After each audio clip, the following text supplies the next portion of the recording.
स्वागत है आप सबका हमारे YouTube channel freedom factory study में। आज हम लोग पढ़ेंगे प्रश्नावली 3.2 दो चरों वाले रैखिक युग्म। इसका तीसरे सवाल का तीसरा सवाल पढ़ेंगे, ठीक है। तो चलते हैं हम लोग इसके तीसरे सवाल पे। तीसरा सवाल है क्या, लिखा हुआ हमारा, एक क्रिकेट टीम के कोच ने 7 बल्ले और 6 गेंद 3800 रुपये में खरीदी। बाद में उसने 3 बल्ले और 5 गेंद 1750 रुपये में खरीदी। प्रत्येक बल्ले तथा प्रत्येक गेंद का मूल्य बताना है। तो मान लेते हैं कि माना, यहाँ पे मान लेंगे कि माना प्रत्येक या एक बल्ले का मूल्य x रुपये तथा एक गेंद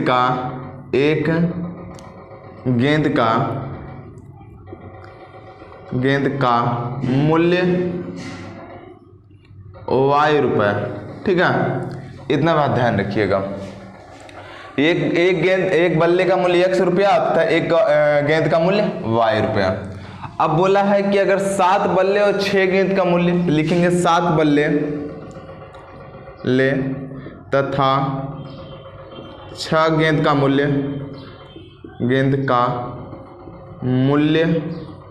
बराबर, यहाँ पे हो जाएगा कितना हमारा 7x प्लस 6y और इसकल टू कितना हो जाएगा 3800। समीकरण नंबर क्या हो जाएगा हमारा 1, ठीक है। अब इसका हम लोग देखते हैं दूसरा समीकरण। इसको नीचे ही लिख सकते हैं, इसको पूरे टोटल भाग को नीचे लिखिएगा, का मूल्य लिख के इसके बाद नीचे लिखेंगे हम लोग 7x, क्योंकि बल्ले का क्या हमारा x है और गेंद का y है। तो 7 बल्ले की बात किया है तो 7 के संग x होगा और प्लस यहाँ पे हो जाएगा 6 संग y होगा, मतलब 6y। और पूरा टोटल मूल्य जो लग रहा है हमारा 3800, तो 38 लिख लेंगे इधर और इसको लिख के दिखाएंगे 38, ठीक है, 100। समीकरण नंबर 1। अब दूसरा बार बोल रहा है हमारा कि उसने 3 बल्ले और 5 गेंद 1750 में खरीदा, ठीक ना। उसके बाद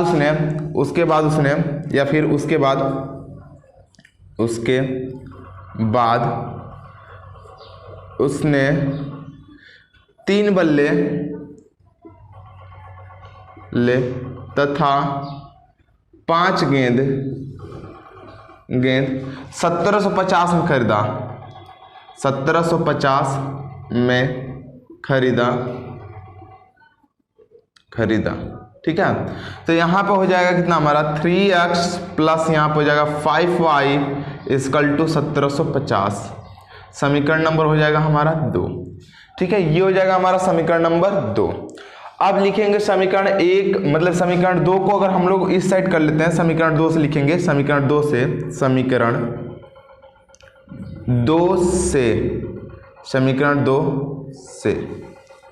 अब समीकरण नंबर 2 से हम लोग इसको सॉल्व करेंगे। तो यहाँ पे हो जाएगा 3x प्लस यहाँ पे हो जाएगा 5y इक्वल टू 1750।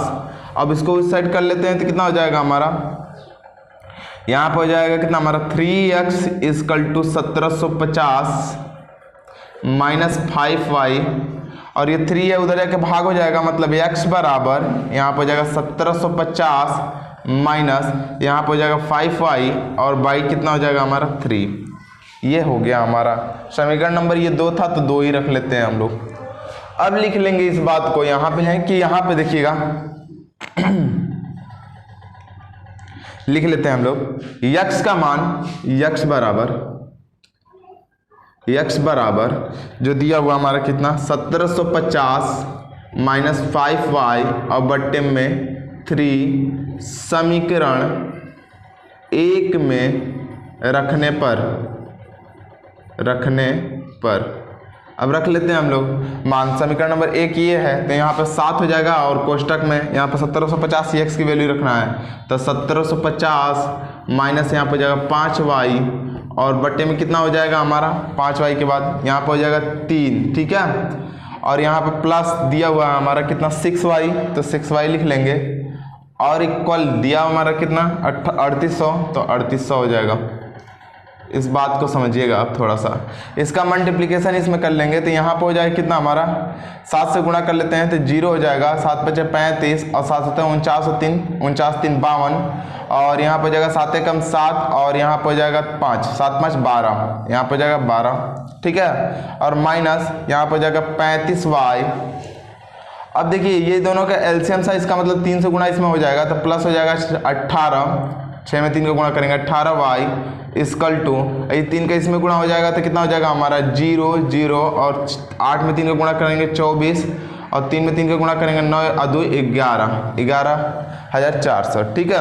अब 35 में से 18 माइनस करेंगे कितना हो जाएगा हमारा 17, वो भी माइनस में, तो यहाँ पे लिखेंगे -17 y इक्वल टू, अब ये उधर जाके इससे माइनस होगा तो ये बड़ा उधर जाएगा, जब यही माइनस हो जाएगा तो इसका मतलब ये माइनस का चिन्ह रहेगा क्योंकि बड़ा है तो माइनस का चिन्ह हो जाएगा। और यहाँ पे जाए इसको घटाएंगे तो कितना हो जाएगा हमारा 850, ठीक है। 850 जब घटाएंगे तो बचेगा हमारा 850, ये माइनस से माइनस कट जाएगा मतलब 17y, मतलब y इक्वल टू तब हो जाएगा हमारा, डायरेक्टली कर रहा हूँ यहाँ पे, y इक्वल टू यहाँ पे हो जाएगा 85, 850 बट्टे में हो जाएगा 17 और कट कर लेंगे तो कितना आ जाएगा हमारा 5 50, मतलब y बराबर कितना हो जाएगा हमारा 50, y बराबर 50। समीकरण 2 में रखने पर, समीकरण यहाँ पे 2 है इसमें रख लेते हैं, यहाँ पे लिख लेंगे 2 में रखने पर समीकरण 2 में रख लेते हैं, ठीक है। समीकरण 2 हमारा ये है। अब यहीं पे इसका मान रख लेते हैं, थोड़ा सा मिटा लेते हैं इसको। y बराबर यहाँ पे 50 समीकरण नंबर 2 में रखने पर, तो यहाँ पे हो जाएगा x, समीकरण नंबर 2 ये है, इसमें मान रख लेते हैं x बराबर यहाँ पे हो जाएगा कितना हमारा 1750 और माइनस यहाँ पे हो जाएगा 5 और y की वैल्यू कितना हमारा है, y की वैल्यू 50 निकालें तो 50 हो जाएगा, बट्टे में 3 है तो 3 हो जाएगा, तो x बराबर कितना हो जाएगा हमारा 1750 माइनस 25 मतलब 250 और बट्टे में 3, मतलब यहाँ पे अगर 250 निकाल देंगे तो बचेगा हमारा 1500 और बट्टे में जाएगा 3 और 3 से कटाएंगे तो कितनी बार में कट जाएगा 500 आ जाएगा, मतलब x बराबर कितना हो जाएगा हमारा 500। और हम माने क्या थे, पीछे आप लोग रिवाइंड करके देख सकते हैं वीडियो को, माने थे कि एक बल्ले का मूल्य तथा एक गेंद का मूल्य बराबर x और y, ठीक ना। तो एक बल्ले का गेंद माने थे x, तो अतः मतलब लिख सकते हैं अतः एक बल्ले का मूल्य 500 तथा एक गेंद का मूल्य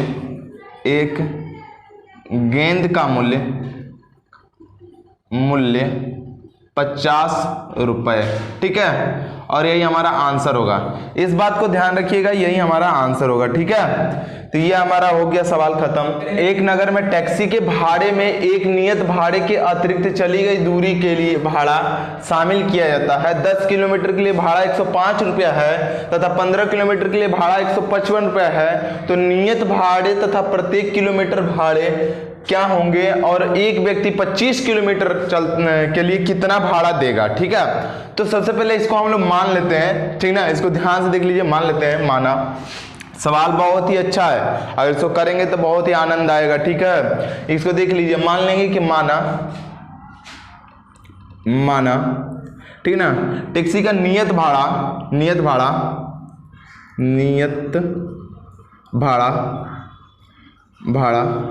x रुपए, ठीक है, तथा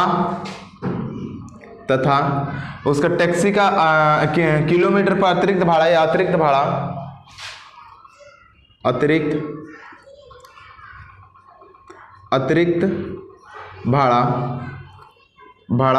y रुपए, ठीक है। इस बात को समझिएगा आप। बोला इतना हो गया। अब मान लेते हैं हम लोग कि पहले वो x किलोमीटर जाता है, बोला हमारा क्या 10 किलोमीटर जाने में भाड़ा कितना लगता है हमारा, ये 105 रुपए। बस इतनी सी बात समझिए कि नियत भाड़ा का मतलब क्या होता है, अतिरिक्त भाड़े का मतलब किलोमीटर पे अतिरिक्त भाड़ा, ये किलोमीटर पे है, याद रखिएगा। तो ये बात इसमें ये चीज हो जाएगा कि जो पहले तो वो x रुपये लेगा ही लेगा और जो किलोमीटर पे लेगा किराया वो अलग से लेगा। मतलब कहने का मतलब ये है कि वो दूरी कुछ इतना है, अगर यहाँ पे उसका नियत भाड़ा है कि वो 5 रुपया 10 रुपया 50 रुपया चाहे जो भी है वो लेगा ही लेगा, लेकिन जो किलोमीटर पे किराया लेगा वो अलग से लेगा। तो बस इतना ही बात समझिएगा। यहाँ पे दिया हुआ हमारा, मान लिया हम लोग नियत भाड़ा उसका 100 रुपया है, अगर आप टैक्सी बुक किए तो 100 रुपया उसको देना पड़ेगा। अब जो किलोमीटर चलेंगे उसको आपको y रुपये उस पर देना पड़ेगा हर किलोमीटर पर। तो हम लोग जो सवाल है उस पर करते हैं कि मान ली 10 किलोमीटर चलने पर लगा भाड़ा बराबर, तो यहाँ पे लिखेंगे 10 किलोमीटर चलने पर लगा भाड़ा, आप लोग हिंदी में लिख लीजिएगा 10 किलोमीटर चलने पर लगा किराया बराबर 105 रुपए। इसका मतलब हो जाएगा यक्स प्लस, यक्स तो लेगा ही प्लस, और प्लस 10 वाई, मतलब ये वाई रुपए लेगा 10 किलोमीटर पर, और कुल मिला के 105 रुपए हो जा रहा है। ठीक है, कुल मिला के कितना हो जा रहा है हमारा 105 रुपए हो जा रहा है। ये हो जाएगा समीकरण नंबर 1। इतनी बात समझ में आ गई। अब दूसरा बोल रहा हमारा कि 15 किलोमीटर पर लगा किराया बराबर कितना 155 रुपए। अब देखिए ध्यान से देखिए कि यहाँ पे लिखेंगे 15 किलोमीटर पर लगा किराया बराबर, अब फिर से हिंदी में लिख लीजिएगा कि 15 किलोमीटर पर लगा किराया बराबर, और उसके बाद समीकरण दूसरा बनाएगा कि यक्स तो लेगा ही लेगा प्लस 15 किलोमीटर पर वाई रुपए और लेगा, और इस प्रकार से वो 155 रुपए ले लेता है। ठीक है, समीकरण नंबर हो जाएगा हमारा 2। अब देखिए समीकरण 2 से चाहे 1 से, दोनों में से किसी से कर सकते हैं, तो हम लोग लिख लेते हैं समीकरण 2 से या 1 से, समीकरण 1 से। ठीक है, समीकरण यहाँ पे हो जाएगा 1 से, समीकरण 1 से, तो यहाँ पे हो जाएगा कितना हमारा यक्स इक्वल यहाँ पे हो जाएगा 105 और माइनस यहाँ पे हो जाएगा 10 वाई। ठीक है, और ये हमारा हो जाएगा समीकरण नंबर 1। एक है भी, एक लिख लिए हम लोग। अब लिखेंगे कि समीकरण 1 का मान समीकरण नंबर 2 में रखने पर, मतलब यक्स बराबर यहाँ पर हो जाएगा 105 माइनस यहाँ पर हो जाएगा 10 वाई, समीकरण 2 में रखने पर अब रख लेते हैं हम लोग, तो यहाँ पे रख लेते हैं, तो यक्स और यहाँ पे कितना हो जाएगा हमारे, यक्स की जगह पे कितना रखना है हमारा, ये समीकरण में रख लें, यक्स की जगह पे 105 माइनस 10 वाई रखना है, तो यहाँ पे हो जाएगा हमारा 105 माइनस 10 वाई, और यहाँ पे प्लस ये 15 वाई हो गई, 15 वाई इक्वल टू यहाँ पे हो जाएगा 155, और यहाँ पे हो जाएगा, इसको हम लोग सॉल्व करते हैं तो यहाँ पे घट जाएगा 5 हो जाएगा, इसको उधर करेंगे तो कितना हो जाएगा हमारा 50, मतलब यहाँ पे हो जाएगा हमारा 5 वाई, घटा लेंगे हम लोग, इन दोनों को घटाएंगे कितना बचेगा हमारा 5 वाई, और इसको इसमें से घटा लेंगे कितना बचेगा 50, तो इसको कर लेंगे हम लोग कितना हो जाएगा हमारा 50। ठीक है, 50, तो y इक्वल टू कितना हो जा रहा हमारा 10 रुपए, y बराबर कितना आ गया हमारा 10 रुपए। तो y का मान समीकरण नंबर कितने में रखने पर, 1 में या 2 में, आप तो कहीं भी रख सकते हैं। y का मान समीकरण नंबर 1 में या 2 में कहीं भी रख लेते हैं। समीकरण नंबर लिख लेते हैं हम लोग 1 में रखने पर, यहाँ पे जो समीकरण बनाए हैं उसी में रखेंगे, समीकरण नंबर 1 में रखने पर, समीकरण 1 में रखने पर तो रख लेते हैं हम लोग। समीकरण 1 हमारा क्या है, यक्स इक्वल टू यहाँ पे हो जाएगा हमारा 105 माइनस यहाँ पे जाएगा 10 वाई, तो आप देखिए यहाँ पे हो जाएगा 105 और माइनस इसमें कितना दिया हुआ 10 दिया हुआ है ना, तो यहाँ पे हो जाएगा 10 और वाई का वैल्यू 10 रख लेंगे तो 100 हो जाएगा, तो यहाँ पे हो जाएगा डायरेक्टली 100 लिख लेते हैं, 10 में 10 गुणा करेंगे कितना हो जाएगा 100 हो जाएगा। अब इसको हटा लेंगे तो x बराबर कितना हो जाएगा हमारा 5 रुपए। कहने का मतलब ये है कि वो नियत भाड़ा कितना हो जाएगा हमारा, नियत भाड़ा 5 रुपए हो जाएगा, और उसका अतिरिक्त भाड़ा y रुपया होगा। मतलब कहने का मतलब ये है कि आप अगर टैक्सी में उसके बैठ जाते हैं तो उसका नियत भाड़ा है वो 5 रुपया तो आपसे ले लेगा, उसके बाद जितना किलोमीटर जाएंगे पर किलोमीटर पे वो 10 रुपया लेगा ही लेगा। तो अगर 1 किलोमीटर आप जाते हैं तो उसका किराया 15 रुपया लेगा। ये उसी तरीके से ये सवाल है, ठीक है। तो ये सवाल में जो नियत भाड़ा उसका है वो 5 रुपया होगा, और उसका टैक्सी का पर किराया भाड़ा कितना होगा अतिरिक्त में 10 रुपया होगा। अब देखिए अगला जो आगे सवाल पढ़ेंगे तो बोला है कि नियत भाड़े और प्रति किलोमीटर भाड़ा क्या होगा, ये हम लोग बता दिए कि ये होगा दोनों, ठीक है। अब बोला हमारा क्या चीज कि एक व्यक्ति को 25 किलोमीटर पर कितना भाड़ा देना पड़ेगा। तो व्यक्ति को 25 किलोमीटर पर, यहां पे लिख सकते हैं हम लोग व्यक्ति को 25 किलोमीटर पर देना पड़ेगा भाड़ा बराबर, देना पड़ेगा भाड़ा बराबर, भाड़ा इक्वल कितना हो जाएगा हमारा, इसको हम नीचे करेंगे तो अब देखिए वही x रुपया तो लेगा ही लेगा, प्लस 25 किलोमीटर पर y रुपया भी लेगा ना। यहाँ पे x रुपया तो वो लेगा ही लेगा, हम जैसे इस बात को बताए हैं, और ये 25 रुपये पर y रुपया लेगा, तो यहाँ पे दोनों का मान रख लेते हैं। तो यहाँ पे जो 5 रुपया तो वो लेगा ही लेगा, प्लस यहाँ पे 25 में 10 का गुणा कर लेंगे, तो 25 में अगर पर किलोमीटर पर 10 रुपये ले ही रहा है तो 25 किलोमीटर पर 250 लेगा। मतलब कुल मिला के अगर बात करें हम लोग तो यहाँ पे कितना हो जाएगा हमारा, ये हो जाएगा 25 25 250 और यहाँ पे हो जाएगा प्लस 5 इक्वल कितना हो जाएगा हमारा 255 रुपए। ये 255 रुपए उसको लेना ही लेना है, ये बात ध्यान रखिएगा। तो इसका आंसर आ जाएगा कि वो 25 किलोमीटर व्यक्ति से 255 रुपए लेगा।